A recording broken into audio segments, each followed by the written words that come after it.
The NFC West, an interesting division, one of the better divisions in football. It used to be, last year, got 2 teams into the playoffs, one of them being the San Francisco 49ers, who are once again the favorites to win this division, minus 175. Seattle 3-1. The Rams 5-1. Cardinals 25-1.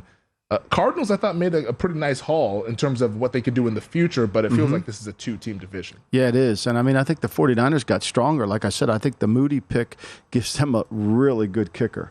You know, they have a great punter, great kicker. They're good in the kicking game. You know, they've added Hargrave inside to give them another defensive lineman. I think they've separated themselves. Look, Seattle's improved too now. You know, Seattle gets a legitimate man-to-man corner to go along with, you know, the young kid Woolen that played really well for them last year. So what, he lead the league in interceptions. So now you got 2 really good corners. I still think they need more of a rush. DeMonte Jones gives them a 3 technique. You know, they're changing their scheme, getting Bobby Wagner back because, you know, when you break down, they had the injury to Jordan Brooks, so they get Bobby Wagner back.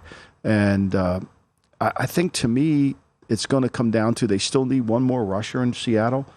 But, look, this offensive line should be improved. Cross will be a second-year player, you know, and then they still have the Walker, I think, can be a dynamic player.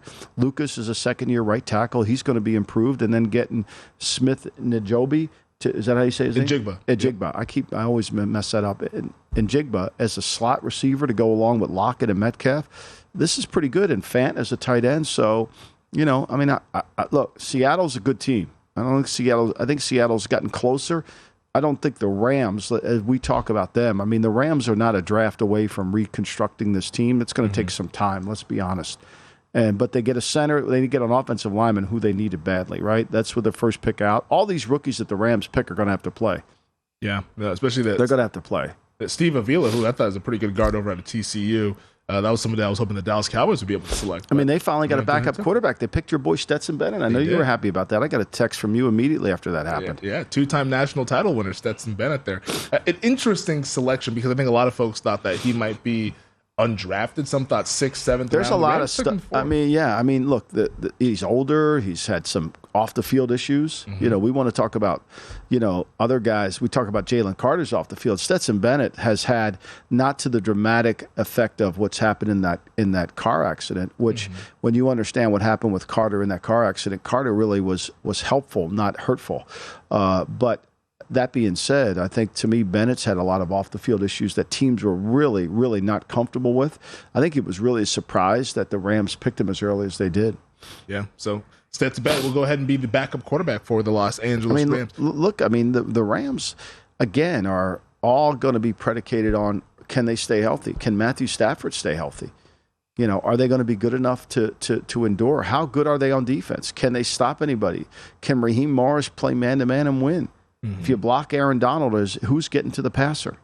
I mean, this is a tough go for the Rams. They're just not one draft away, and they no longer can say F to the draft. You know? Yeah, the F them picks mantra, which, in fairness to them, helped them win a Super Bowl, but you got to pay the piper eventually. Right. And then this is the Rams kind of taking that medicine. You know, and look, we know this. Arizona may have collected some picks, and I think Paris Johnson, whether they put him in at left guard or they move Humphreys over to left guard or how they do it, this is still not a talented team. They're going to need a lot of work, you know, and is Colt McCoy going to be the backup quarterback? How's that going to all play out as Kyler Murray comes off the knee? There's still, the offensive line still isn't good enough for me, but I think Paris certainly gives them a step in the right direction. How good are they on defense? I mean, that's going to be the key question. They take out J.J. Watt, who was a good player for them, not the same J.J. Watt that we remember from years ago. He was still pretty good, though. But he was still pretty good. But it's funny, the Cardinals are 25-1, and the Bears are 325. I mean, I don't get that Bear number at all. I really don't. Well, I mean, the Cardinal number, I think, is just baking in the fact that it's going to be Colt McCoy, and we're not expecting Kyler Murray. Well, Colt can't stay healthy. I mean, let's be honest. Yeah. I mean, it could be Clayton Tune or Jeff Driscoll. Oof. I mean, they just drafted Clayton Tune. I mean, Colt McCoy has a hard time staying healthy. I mean, Colt McCoy is a wonderful person, and he's a great, he's smart. I mean, could he be a head coach eventually sometime in the NFL? I wouldn't doubt that. You know, but it's going to take him some time to develop, and you know, we'll see. But to me, the Seattle, I think, is perfectly lined. I think the Rams are still a little 5-1 or still high here.